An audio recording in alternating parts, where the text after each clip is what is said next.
Small streamers and new YouTubers, aka you watching this Billy, hold yourselves back by focusing on the absolute worst and the dumbest parts of creating content.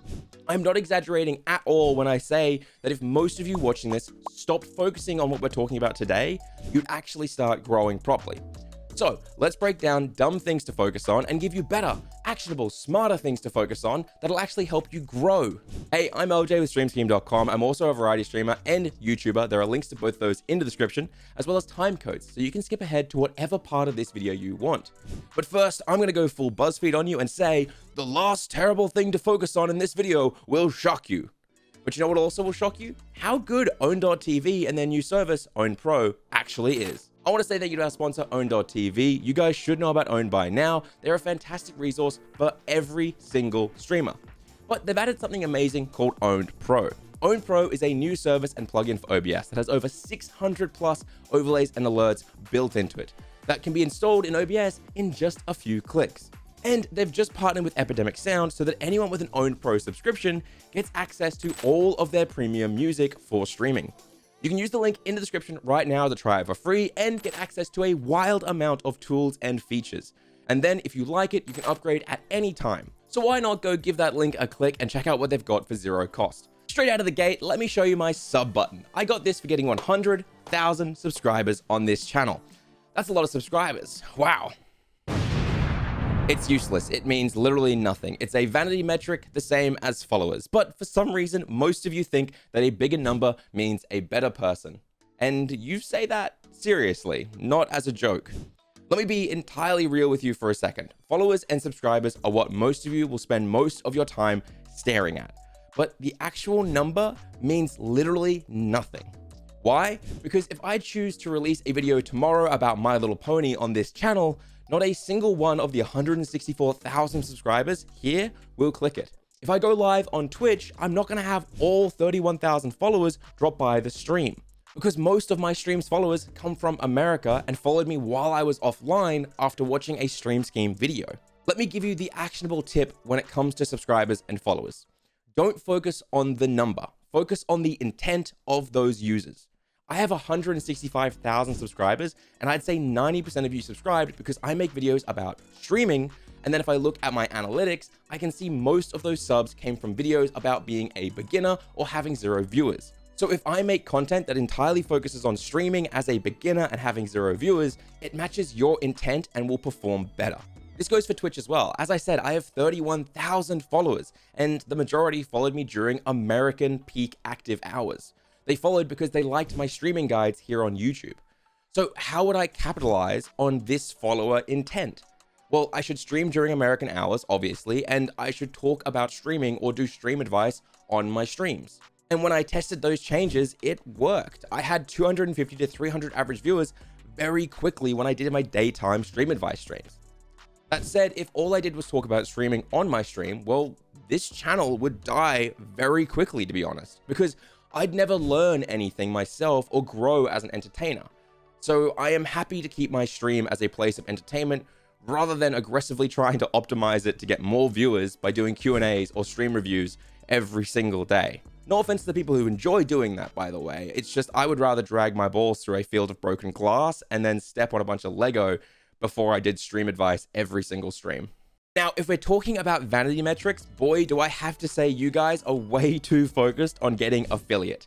I understand that channel points, emotes, subs, and bits, etc. are all really appealing, but I worry the majority of you are so aggressively focused on getting affiliate that you're forgetting the fact once you reach affiliate status, you don't suddenly explode with growth. Your viewers won't start paying you all their life savings and subs, and girls, as much as you want, won't start hitting on you in your Twitter DMs. You just keep streaming. It actually gets harder because you no longer have a goal that feels achievable in front of you like the affiliate goal was. I see a lot of hashtag grind to affiliate, and I have to be really honest. If you're grinding yourself down to reach affiliate, you have the wrong mindset for streaming, and you will either never get affiliate or you'll reach it, realize how much harder it is after reaching it, and you're gonna quit. And this goes for Twitch Partner as well. Reaching Twitch Partner seems to be every Twitch streamer's goal. But if I have to be honest, nothing really changed for me. Yes, I did get a few more emote slots, but Other than that, my favorite streamers just tend to read out my messages more because I have a little purple tick next to my name. So it's really just for the attention now. You could say it helps with networking, but at the end of the day, you can network without being a Twitch partner. So what should we focus on if not the affiliate or partner status?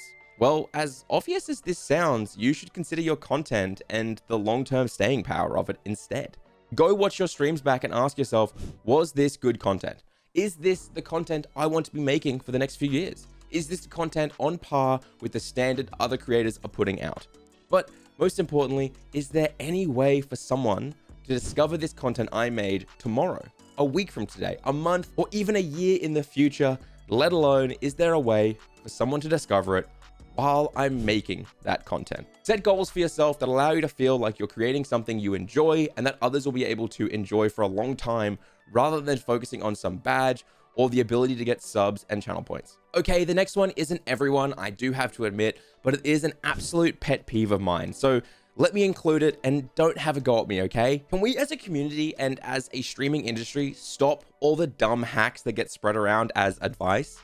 In the past year, I have seen a huge jump in people telling new creators to log in on 3 different accounts and then watch your stream to unlock affiliate easier, or make some new accounts and get them to follow your stream so you can reach 50 followers faster, or hey, get 2 friends to lurk, or beg randoms in Discord to lurk just to get you to 3 average viewers. I honestly find these dumber than follow botting or view botting yourself. Maybe not dumber, but it's up there, okay? The problem with all of these hacks is that, as I said earlier, unlocking affiliate doesn't suddenly mean you're going to start growing. Those aren't real average viewers or real followers. When you stop the growth hack, you'll still be sat there with 0 viewers, and 0 viewers still means 0 subs. And with no subs, there's no point to having emotes. And if there's no viewers, there's no point to having channel points. I know this is really an extension of that last one I mentioned, but I have to bring it up again because I see this advice all the time, and it just frustrates me to see people trapping themselves in a terrible, desperate mindset in order to reach 3 average viewers. Remember the BuzzFeed I pulled at the start? Well, it is time to deliver. The next thing, and the thing that I think will shock you, that you guys focus on that you really shouldn't, is your average viewers. No, seriously, you're ruining yourself, your content, and your growth by focusing on that little demonic red number. I understand the appeal of having lots of viewers, or just viewers in general, but I think the intense focus on having lots of viewers while you're live holds a lot of creators back and actually stops them from having lots of viewers. Let me give you an example. Let's say that you have 200 viewers. Are you going to keep streaming something that you hate or something that you're bored of so that you don't lose half those viewers? Or are you going to change your sleeping schedule to stream from 1 a.m. to 6 a.m. just so you can get more viewers in a certain time slot? Are you going to take your shirt off, cover yourself in Vaseline, and yell, "I'm LJ the Streamin' Slug," over and over just so that you keep your viewers? But the most important question is, are you going to let the average viewers number of a stream determine whether that stream content was good or bad? Because let me tell you, some of the streams that I think were the best, funniest, most engaging content on my entire channel also had huge drops in viewership because it wasn't big, popular Minecraft, or it wasn't in the right time slot, or it required me to focus more on the content and less on the chat interaction, which meant that people would leave because they didn't like that I wasn't reading out the 8th time they posted their copy pasta about how Vaporeon is the perfect size to mate with a human male. No, that is a real thing that happened to me, and that's not a joke for the video. It's legitimately someone is obsessed with Vaporeon. I don't care about that loss in viewership on those streams because of a few reasons. The first reason is I set myself up so that I don't stream as my main income source. I do it for fun, surprisingly. And so should you, because screw stressing over unstable, uncontrollable, and unpredictable income that comes directly from your viewers' rent or food money. The second reason is that I would rather make content that I enjoy to 100 viewers than have streaming feel like cock and ball torture while 250 viewers watch me. And no, before you ask in the comments, I don't actually enjoy cock and ball torture, despite the rumors that are out there right now. And the third reason is that I am now editing those streams that I really enjoyed down into videos. that I am actually really happy with as well. And my community seem to really be enjoying those videos. Videos that can be watched for years to come and get more views than the stream. So really, it doesn't matter if the stream had 100 average viewers, because a video might get 500 or 1,000 tomorrow.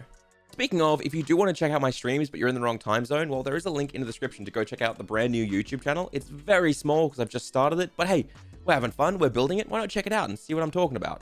Now, it's important to remember, as I always say, the moment that you stop streaming, your average viewers goes down to 0 instantly. Those viewers go off and watch someone else. They might never come back to your stream, and you have very little control over that. So what do we focus on instead of partner? What do we focus on instead of affiliate? What are we focusing on instead of our average viewers? Well, when it comes to content creation, whether it is streaming or YouTube videos, the only two things to focus on at the end of the day is how good your content is and how people are going to find it. I get asked every single stream, LJ, I have an idea for a stream. Here it is. Do you think it's good? And I always reply, I'm not your key demographic. I don't watch you, so I can't tell you if your idea is good. And since it's currently just an idea, you can't tell yourself if it's good. So my question back to you, person who asked this, do you think your audience will like it?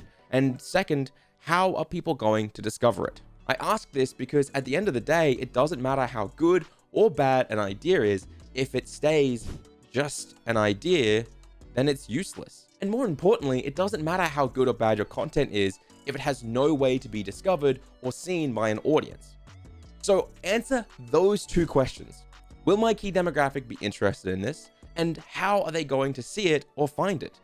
Because again, the only thing that matters is making good content that is discoverable. This part's not in the script, but I think it's really important that I add. I've known a lot of talented content creators. Some who've reached partner in under a few months, others who have grown on YouTube with only a handful of videos, people who have absolutely eclipsed me in talent. And the one thing they all seem to have in common is that their goals are never affiliate, monetization. Their goal isn't to reach partner. Their goal has always just been to make good content. They never talked about being desperate for badges, emotes, sub buttons, or anything. And I think people who focus on all those things instead of focusing on good content, well, they just tend to make worse content in the process. So if you want to make good content, I have a video here all about growing on Twitch and on YouTube that is perfect for helping you make good, discoverable content. So why not check it out? See you guys next week.